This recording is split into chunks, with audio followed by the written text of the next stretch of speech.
Bilang bahagi ng mga hakbang para masugpo ang fake news sa bansa, isinusulong na sa Kamara ang panukalang pagpapatupad ng social media registration.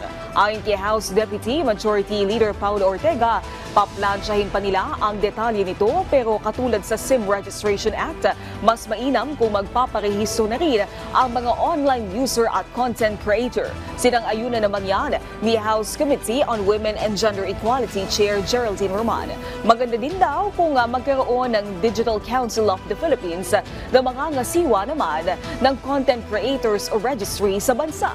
At ngayong nalalapit na ang Hatol ng Bayan 2025, babala ng mga kongresista mag-ingat laban sa mga kandidatong nagpapakalat ng maling impormasyon. Dapat ay pro-Philippines o makabayan din nila ang iboto ng publiko. Parang SIM registration nga yan eh. Ganun talaga eh. You have nothing to hide. You have no hidden agenda. You have no intent to maliciously deceive the people or to, serve the interests of certain parties unscrupulously.